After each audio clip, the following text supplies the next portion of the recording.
Bonjour à tous, c'est Zerwix91 et aujourd'hui on se retrouve pour une nouvelle vidéo. Aujourd'hui on se retrouve pour un top 3 des personnages que j'aimerais bien voir dans Fairy Tail. Bien évidemment c'est des personnages que j'ai créés, donc ils ne seront pas dans Fairy Tail, ou alors c'est plutôt des personnages que j'aimerais bien voir. Le numéro 1 j'aimerais bien le voir, mais les deux autres je sais que ça va pas être possible, ou un jour si Fairy Tail continue, parce qu'il paraît que ça va être la toute dernière saison. Mais ça peut bien être possible que, bon, vraiment très rare, qu'ils font une nouvelle saison.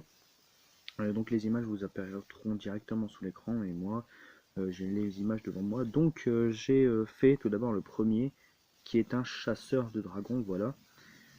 Chasseur de dragons, donc il s'appelle Tempo, chasseur de dragons. Il est plutôt chasseur de dragons, démons et dieux. Parce que quand il était petit, donc il s'est fait rejeter par ses parents. Et il a, comment dire, été élevé par un dragon. Donc il est comme Natsu, il a 400 ans, un peu plus de 400 ans, parce que si vous savez, alerte spoil, hein, bien évidemment, Natsu est le frère de Zélef, mais bon, normalement, ceux qui regardent Fairy Tail doivent le savoir grâce à une nouvelle saison, ou alors ceux qui lisent le papier. Donc voilà, donc il s'appelle Tempo, chasseur de dragons, démons et dieux.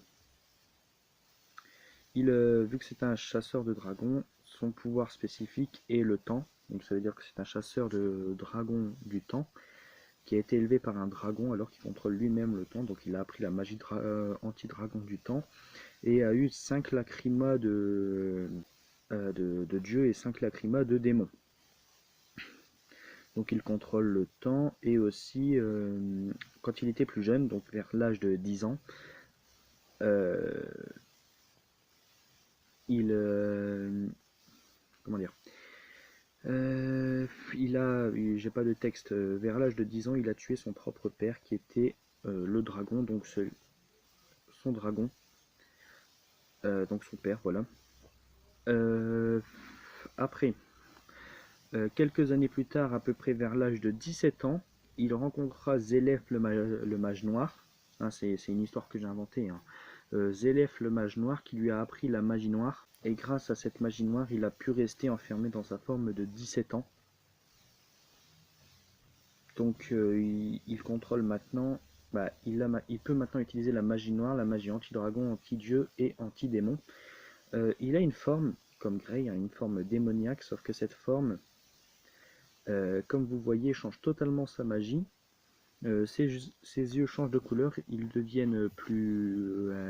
ils ne sont pas, ils sont plus violets, ils deviennent un peu plus bleus, sa peau devient un peu plus foncée, et vous voyez un petit peu que son bras droit, si je ne me trompe pas, c'est ça, son bras droit, toute sa partie droite de son corps devient un peu plus sombre, comme Grey en fait, quand il se transforme quand il utilise sa forme démoniaque. Et vous avez vu que sa magie a totalement changé de forme. Maintenant, on dirait plutôt des ténèbres et des ailes lui ont poussé dans le dos.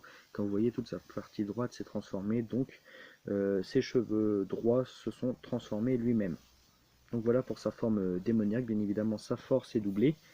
Quand il utilise sa forme démoniaque, sa puissance augmente. Donc voilà. Sa forme double la puissance des capacités dragon, dieu et surtout démon en fait, parce que c'est quand même grâce à sa forme démon. Voilà, donc il a avalé des lacrymas, bien évidemment, 5 lacrymas et tout ça. Je l'ai dit au début de vidéo.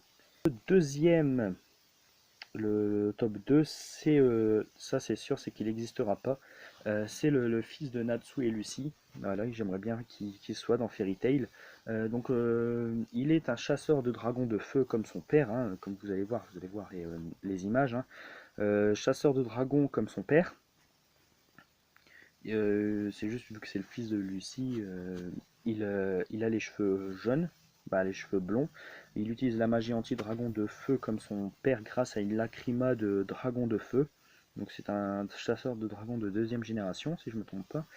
Donc vous voyez, bon, il est habillé normalement, hein, comme un ado quoi. Il a l'écharpe de Natsu, parce que Natsu lui a donné. Voilà. Ensuite, comme il a reçu l'écharpe de Natsu, il immunisé contre la magie noire pendant une fois.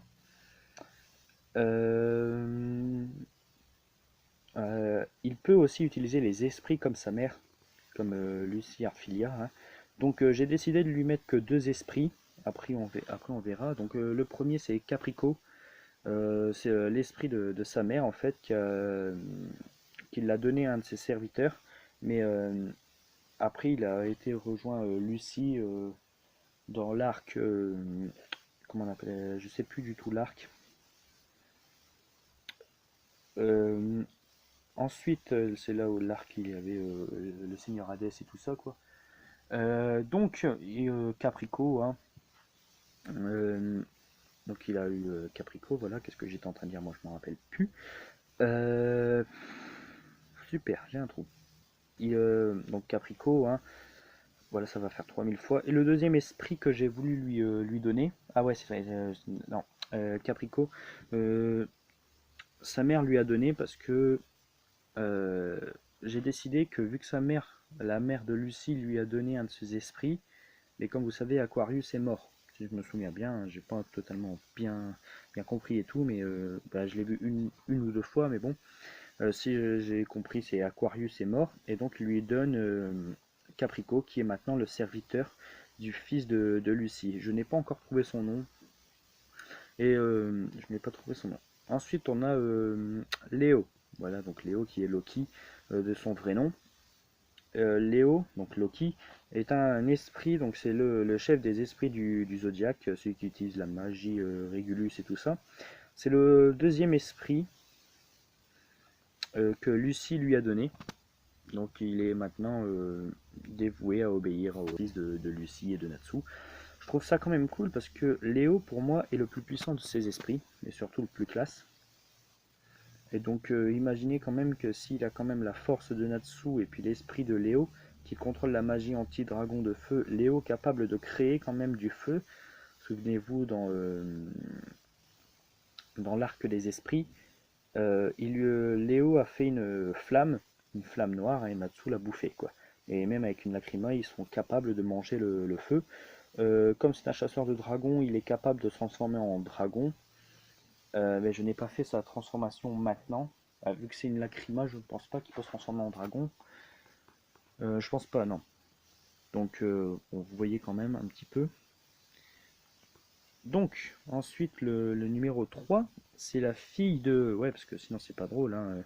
Fille de Grey et de Jubia. Vous voyez l'image, j'ai essayé de faire un peu comme Grey et Jubia, donc ça veut dire que les cheveux un petit peu bleus.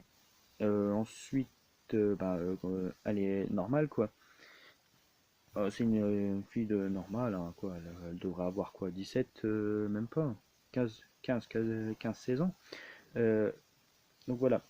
Elle est une chasseuse de démons d'eau grâce à une lacryma. Comme son père, Grey Fullbuster, était un chasseur de démons, euh, elle a quand même eu un petit don pour chasseur de démons de glace, mais bon, elle utilise juste la magie de glace et elle est plus chasseuse de démons d'eau grâce à une lacryma, donc cette fille est capable d'utiliser la magie de glace. Comme sa mère, elle est intouchable, hein, comme sa mère. Voilà, elle est capable de créer la glace, elle est intouchable et elle a la magie chasseur démons d'eau. Euh, donc voilà, la vidéo est terminée. Je suis désolé si elle a pris plus de temps et puis à un moment j'ai eu un trou et tout. C'est pas trop grave. Alors, dites-moi dans les commentaires si vous aimez bien le 1, le 2 ou le 3. Si vous n'avez pas aimé, vous pouvez me le dire. Et puis si vous aimeriez bien voir... si vous aimeriez bien que je crée un personnage de chasseur de dragons, vous me le dites et puis je ferai une vidéo dessus sur ses pouvoirs. Chasseur de dragons, parce qu'en vrai, je ne savais pas du tout quel chasseur de dragon faire, et puis un chasseur de dragon du temps, ça fera un bon adversaire. Donc voilà, j'espère que cette vidéo vous aura plu. N'hésitez pas à vous abonner. C'était Zirwix91 et bye tout le monde.